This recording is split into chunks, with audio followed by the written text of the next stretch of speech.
नमस्ते विद्यार्थी मित्रों। कक्षा 7 विषय हिंदी पाठ 5 कृषि विज्ञान की जन्मदात्री अन्नपूर्णा।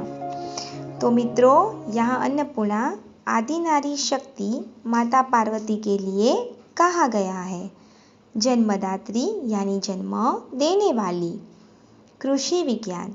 बच्चों, हम जानते हैं कि कृषि कैसे होती है। कृषि का मतलब होता है खेती। खेती करने से ही हम अनाज, फल और सब्जियां उगा सकते हैं और वह उगने के बाद हम हमारी खाने की ज़रूरत यानी अन्न की ज़रूरत पूरी कर सकते हैं।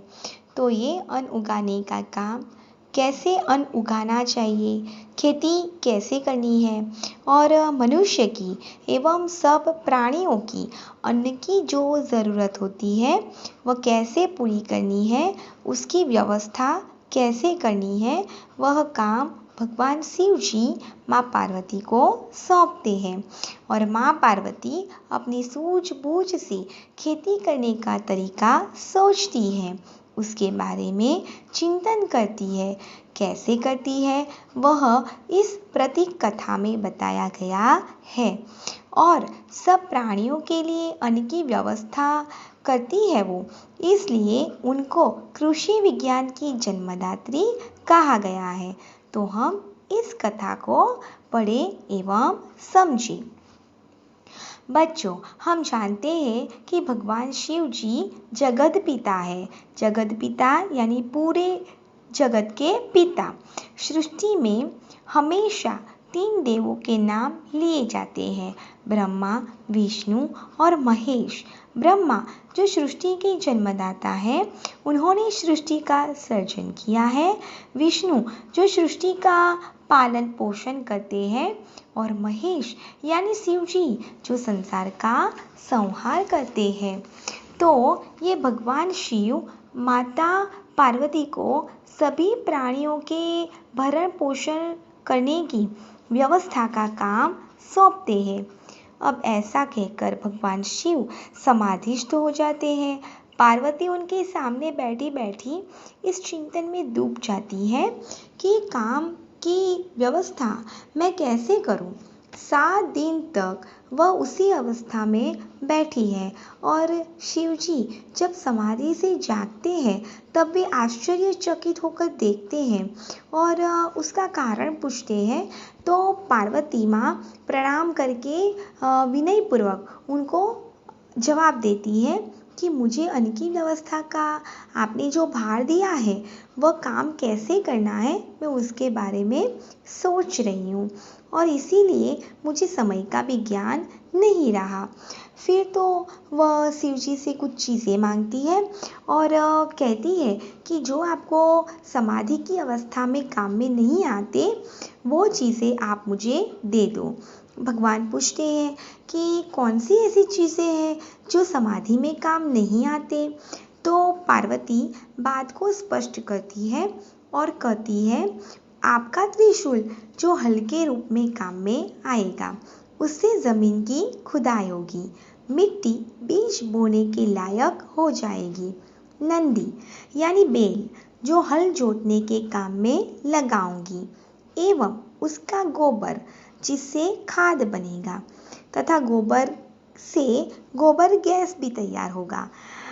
इसकी सहायता से कुएं का पानी भी निकाला जाएगा।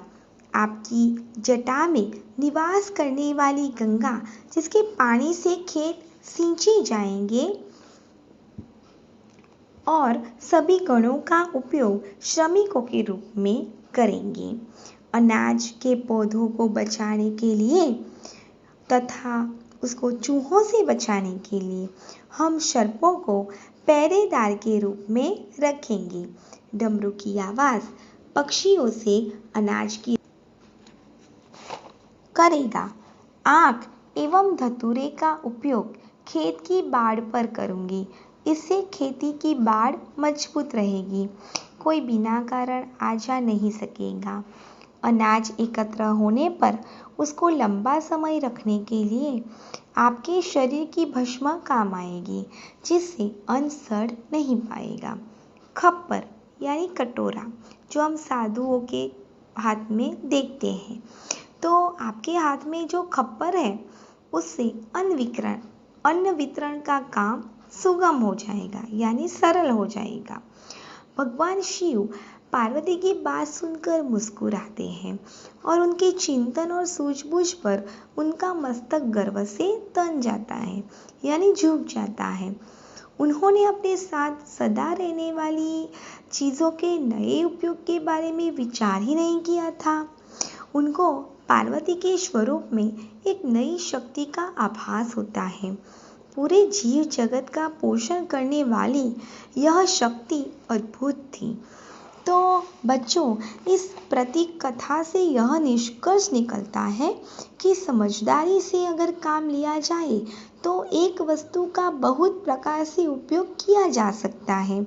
ईश्वर ने मनुष्य को बहुत सारी शक्तियाँ प्रदान की हैं, पर हम उस शक्ति का पूरा उपयोग नहीं करते हैं। अगर करें तो बहुत बड़े बड़े काम पूरे हो सकते हैं। और बहुत सारी वस्तुएं ऐसी होती हैं जिसका उपयोग हम सिर्फ नष्ट करने के लिए करते हैं, जैसे कि त्रिशूल। हम मानते हैं कि त्रिशूल एक प्रलयकारी अस्त्र है, लेकिन अगर देखा जाए तो वो हल्के काम में भी आ सकता है। तो हमारे अंदर भी जो शक्ति है उसका उपयोग भी हम दो तरीके से कर सकते हैं, सर्जन के लिए भी और विनाश के लिए भी। तो हम अपनी शक्ति का और सूझबूझ का अगर सही इस्तेमाल करेंगे तो जगत में, पूरी दुनिया के बहुत सारे ऐसे श्रेष्ठ कार्य हैं जो हम बहुत आसानी से कर सकते हैं। धन्यवाद। इस कहानी को हमने अभी पढ़ा,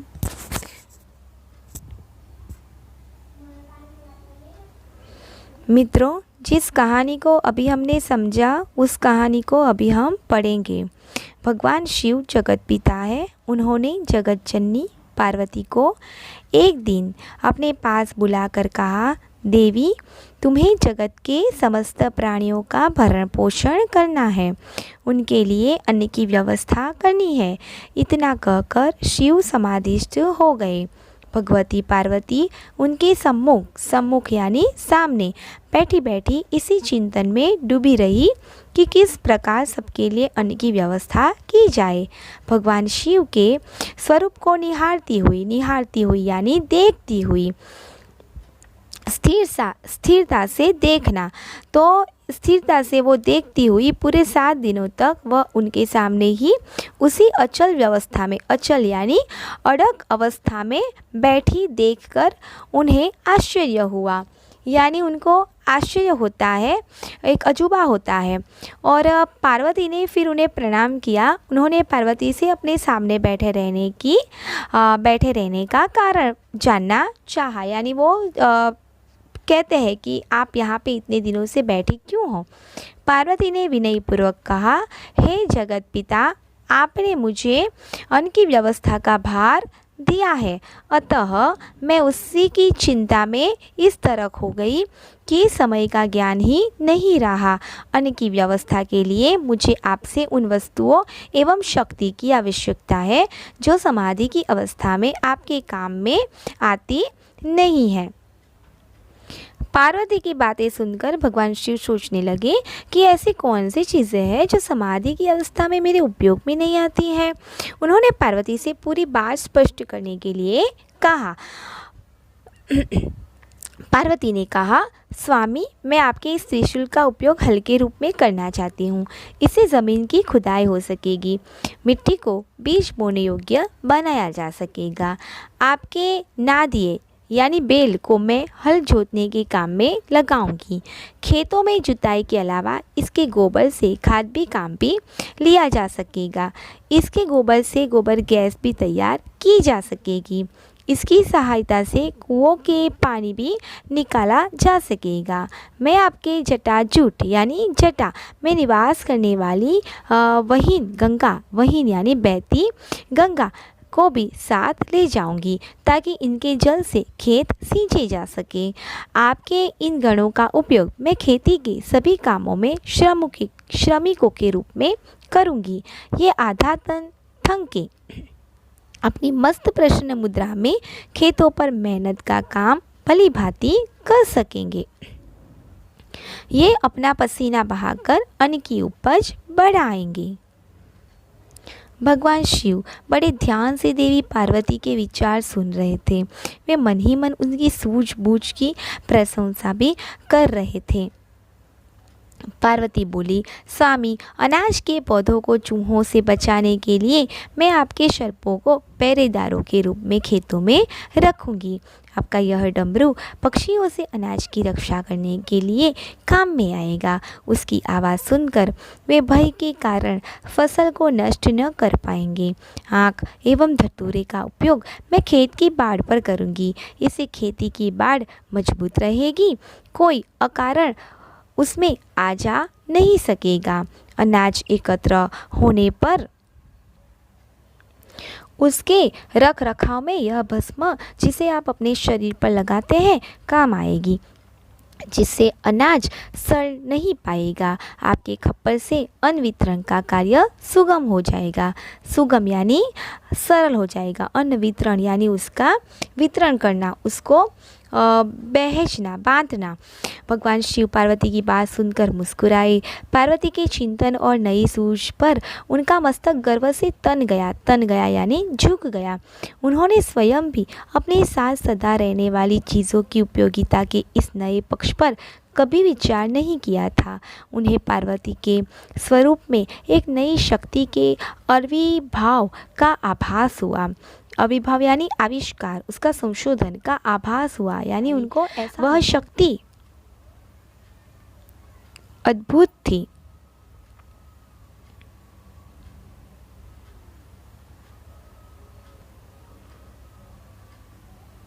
उपर्युक्त प्रतीक कथा का निष्कर्ष यह है कि यदि समझदारी और दूरदर्शिता से काम लिया जाए तो एक ही वस्तु का उपयोग कई प्रकार से किया जा सकता है।